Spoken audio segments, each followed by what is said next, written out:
Je lis dans 2 Corinthiens 3, 18. « Nous tous qui, le visage découvert, contemplons comme dans un miroir la gloire du Seigneur, nous sommes transformés en la même image de gloire en gloire. » Ici, il parle de Moïse et de l'histoire, mais ce que je veux faire ressortir de ça, c'est qu'il parle de quelqu'un qui se regarde dans un miroir. Et il voit la gloire du Seigneur dans ce miroir. Et cette personne est transformée en la même image qu'il voit de gloire en gloire.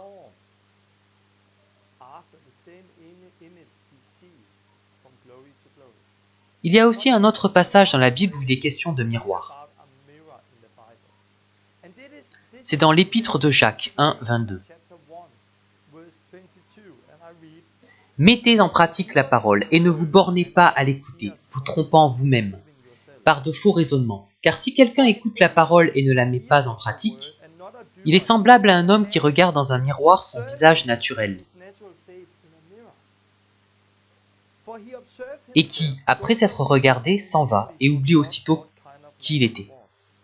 Mais celui qui aura plongé les regards dans la loi parfaite, la loi de la liberté, et qui aura persévéré, n'étant pas un auditeur oublieux, mais se mettant à l'œuvre, celui-là sera heureux dans son activité. » Je veux expliquer ce que la parole dit ici. Elle parle d'un miroir. Le premier homme regarde dans un miroir et vous lisez qu'il se transforme.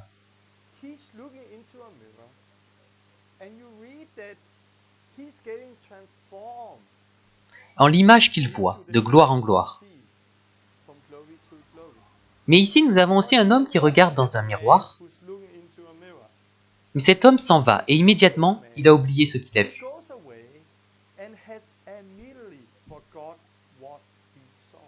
Donc, il n'est pas transformé par l'image qu'il voit.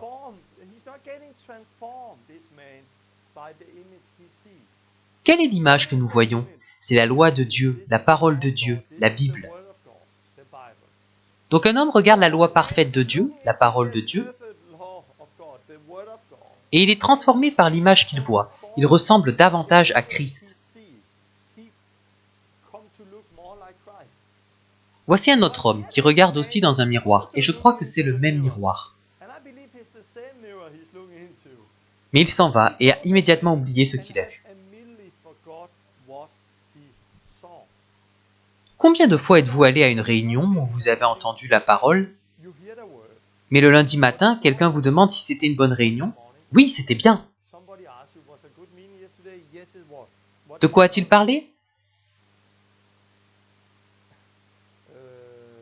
J'ai oublié. À combien de réunions avez-vous assisté où vous entendez quelque chose,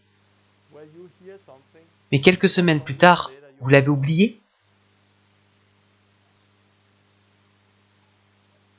Pourquoi cela? Parce que nous oublions tellement de ce que nous entendons seulement. Mais quand on met en pratique, c'est différent, on ne va pas l'oublier. Alors on sera transformé. C'est de ça que Jacques nous parle.